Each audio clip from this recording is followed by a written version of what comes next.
Hello বন্ধুরা, গোপাল রান্নাঘর থেকে তোমাদের সাদর আমন্ত্রণ জানাচ্ছি।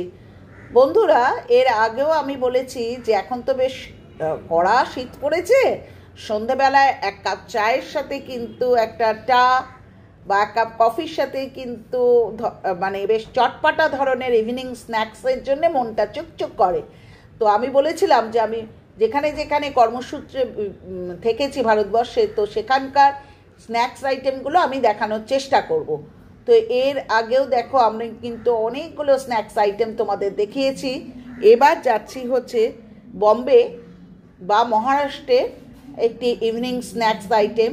জুহু বিচের পাশে বা স্ট্রিট ফুড হিসাবে এই পাওভাজি কিন্তু ভীষণভাবে প্রসিদ্ধ, মহারাষ্ট্রের একটি প্রসিদ্ধ খাবার। তো এটা বানানোর জন্য কি কি লাগছে, কিভাবে বানাচ্ছি দেখো। প্রথমে আমি কিছু সবজি নিয়েছি, তার মধ্যে গাজর, বিট, আলু, টমেটো, ফুলকপি এবং বিনস সবই ডুমো ডুমো করে কেটে নিয়েছি। মটরশুঁটি ছাড়িয়ে নিয়েছি, ধনেপাতা কুচিয়ে নিয়েছি। এখানে দেখো টমেটো এবং বিট এটাকে কিন্তু গ্রেট করে নিয়ে অর্থাৎ কাঁসারে কুড়িয়ে নিয়েছি। এখানে পেঁয়াজ কুচিয়ে নিয়েছি, এখানে শিমলা মির্চি কুচিয়ে নিয়েছি, এখানে দেখো পাও ব্রেড, আচ্ছা আদা, রসুন এবং কাঁচা লঙ্কাকে রেখেছি, কোনটা কি করছি সেগুলো পরে বলছি। আর বাটার নিয়েছি। এই দেখো আমি যেটা বললাম যে বিট এবং টমেটোকে কি করছি, দেখো 2 চামচ কাশ্মীরি লঙ্কা দিয়ে, কারণ পাও ভাজির যে সবজিটা বানাবে অর্থাৎ যে ভাজিটা বানাবে সেটার কালার হওয়া বিশেষ প্রয়োজন। অর্থাৎ 2টো টমেটো, তার সাথে খানিকটা বিট আমি দেখো গ্রেট করে নিয়েছি, আর 2 চামচ কাশ্মীরি লঙ্কার গুঁড়ো। দেখেছো কালারটা কি অদ্ভুত সুন্দর কালারটা এসছে। কড়াইয়ে 2 চামচ সাদা তেল দিয়েছি, তার মধ্যে খানিকটা কিন্তু আমি জিরে দিচ্ছি। এরপর দিলাম হচ্ছে হিং। বন্ধুরা, আমি কিন্তু সাদা তেলের মধ্যে তাড়াহুড়ো করেছি বলে মাখনটা দিতে পারিনি।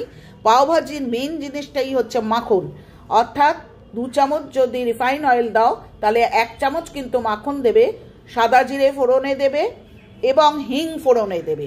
এরপর দেখো পেঁয়াজ কুচিয়ে রেখেছিলাম, সেই পেঁয়াজ কুচিগুলো দিয়ে আমি ভাজতে শুরু করলাম যতক্ষণ পর্যন্ত না গোল্ডেন ব্রাউন কালার হবে।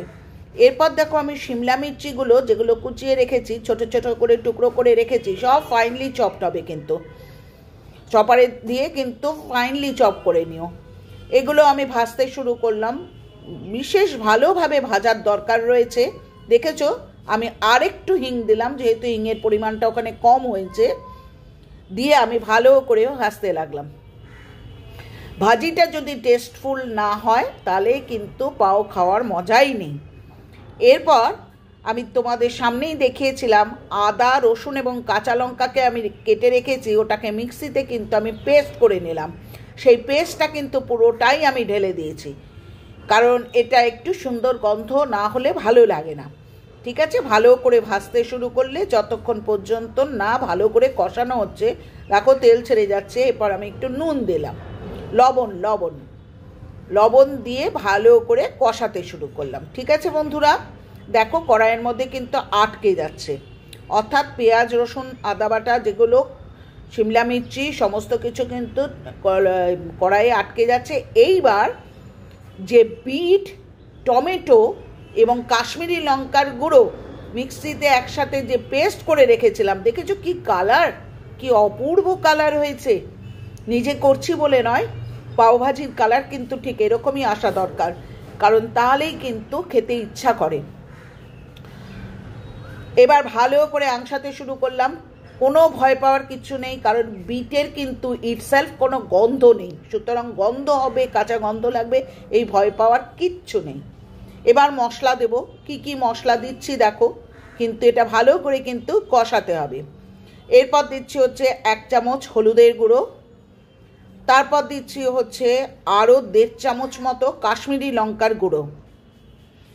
তার আগে দিয়েছি, দেখো আমি দিচ্ছি, ভয়েস ওভারটা পরে দিয়েছি বলে, 2 চামচের ওপর অর্থাৎ 2.5 চামচ মতো কিন্তু পাওভাজি পাউডার অর্থাৎ পাওভাজি মশলা, যেটা আমি কিন্তু দোকানের কেনাটাই ব্যবহার করেছি। তোমরা বাড়িতেও বানিয়ে নিতে পারো বা দোকানের কেনাটাও দিতে পারো। আমি 2 চামচের বেশি আর 1 চামচ কাশ্মীরি লঙ্কার গুঁড়ো অর্থাৎ 1 চামচ হলুদের গুঁড়ো, 2 চামচ থেকে 2.5 চামচ পাওভাজি মশলা এবং 1 চামচ থেকে 1.5 চামচ কাশ্মীরি লঙ্কার গুঁড়ো দিয়ে ভালো করে কিন্তু আমি এই মিশ্রণটাকে নাড়াচাড়া করতে লাগলাম। হয়ে গেছে। এরপর যখন মনে হলো যে না মিশ্রণটাকে ভালো করে নাড়াচাড়া করা হয়ে গেছে, এবার সবজিগুলো দিচ্ছি। সবজির মধ্যে প্রথম দিলাম হচ্ছে আলু, এরপর সবজির মধ্যে দিচ্ছি হচ্ছে ফুলকপি, দেখো সব কি সাইজের টুকরো করে রেখেছি। তারপর দিলাম হচ্ছে ফুলকপি দেওয়ার পর দিচ্ছি দেখো গাজর। বন্ধুরা যত সবজি দেবে তত টেস্টফুল হবে এবং এটা একটা হেলদি খাবারও বটে, কারণ সব সবজিগুলো এমনি না খেতে চলো। বিটের টুকরো দিচ্ছি, দেখেছো বিটের টুকরোগুলো দিয়ে দিয়েছি। এরপর দিচ্ছি হচ্ছে বিনসের টুকরো, ঠিক আছে বন্ধুরা, দেখেছো বিনসের টুকরো দিয়েছি।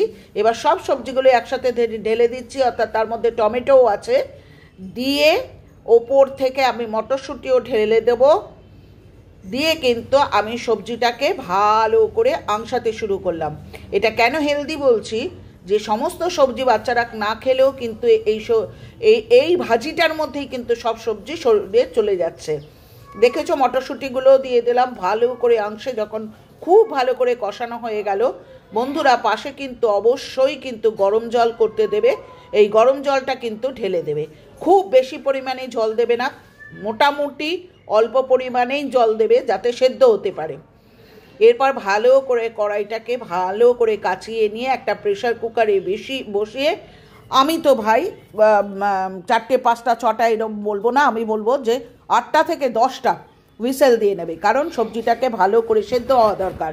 এরপর পটেটো ম্যাশার কিংবা পাওভাজি ম্যাশার এর মাধ্যমে কিন্তু ভালো করে সবজিটাকে ঘুটে নেবে, অর্থাৎ একদম পেস্ট হয়ে যেতে হবে সবজিটাকে, কারণ পাওভাজির ভাজি কিন্তু পুরো সবজিগুলো পেস্ট হয়ে যায়।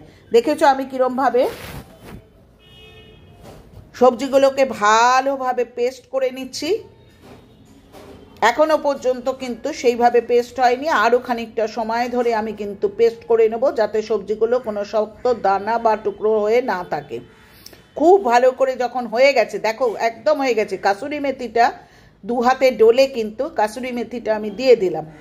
এরপর দিলাম হচ্ছে লেবুর রস, বেশ খানিকটা, অন্তত 2 চামচ থেকে 2.5 চামচ লেবুর রস দিয়ে দিলাম।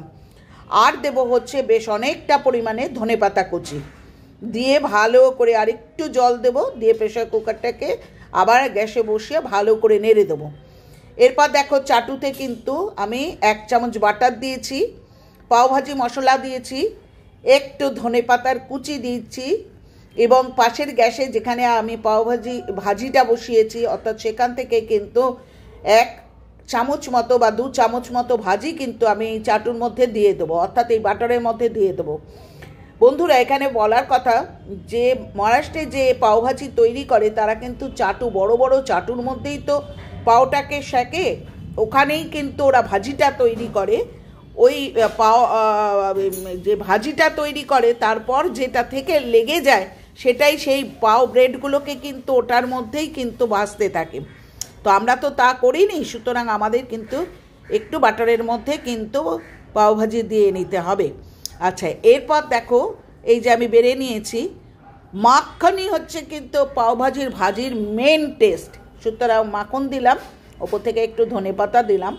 আর দেখো পেঁয়াজ কুচিয়ে নিয়েছি, পেঁয়াজটাকেও কিন্তু আমি একটু সল্ট, একটু লেবুর রস এবং একটু গোলমরিচের গুঁড়ো দিয়ে সল্টটা তৈরি করেছি, এই পেঁয়াজটা তৈরি করেছি।